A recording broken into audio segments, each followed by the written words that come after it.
नमस्ते दोस्तों। हम आज बात करना चाहते हैं कि बच्चा जो बाल बन है वो किस तरह से अभिव्यक्त करता है अपने आप, किस तरह से कला के द्वारा वो अपने आप को अभिव्यक्त करता है। क्या महत्वपूर्ण है एक बच्चे के जीवन में कला। रेत हो, धूप, गीली मिट्टी और दौड़ने झुंझलाने व खुशी से पैरों को पटकने या बार बार पैरों के तलवे को रगड़ने के पश्चात कुछ रेखाएं उभर कर आती हैं।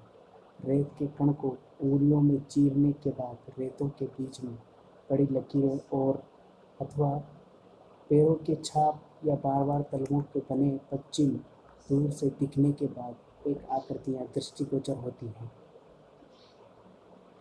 निशानों के रूप में उभरी रेखाएं कभी कला का स्रोत बनेगी, ये समझ पाना मुश्किल था। तब शायद उन आकृतियों को रेखा और आकृति कहने का रिवाज नहीं रहा हो, उसे रेखा के नाम से संबोधन भी नहीं किया जाता हो। समय अंतराल के बाद चिन्ह के रूप में उसे चिन्हित किया गया हो, उसकी महत्ता समझी गई हो और जीवन के साथ साथ जोड़कर अपने को अभिव्यक्त करने का, दूसरे को समझने एवं विस्तृत पहलुओं को आकार रूप में प्रस्तुत करने की कोशिश की गई हो। तब से आज तक के कई रूपों में रेखाएं हमारे साथ हैं। कोमल सुंदर नन्ही नन्हे हाथों से उंगलियों के किसी तख्ती पर इस तरह घूमती है कि तख्ती उंगली के स्पर्श से कुछ रेखाएं, कुछ आकृतियां उभर आती हैं। यदि हाथ में कोई ऐसी वस्तु हो जिसकी रगड़ से कोई चिन्ह या उसका रंग तख्ती पर लग जाए तो रंगों के समावेश प्रभाव से आकृतियां बन जाती हैं। बच्चों द्वारा खेल खेल में सृजित रेखाओं चित्रों को हम बाल चित्रकला के अंतर्गत देखते हैं। उनके द्वारा चित्रित कलाकृतियाँ कई मायने में उल्लेखनीय हैं।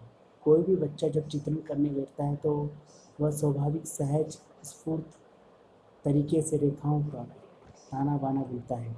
देखते ही देखते पल भर में फलक को रेखाओं से भरपूर भर देता है। उजले काले लाल पीले आदि रंगों से रेखाओं के सादे कागज पर खींची कई रेखाएं लकीरें भावनाएं दृष्टिगोचर होने लगती है।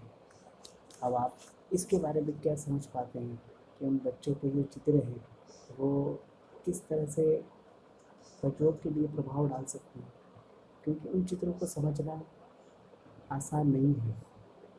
ये वैसा ही है जब हम अन्य भाषाओं को समझते हैं जो हमें नहीं आती।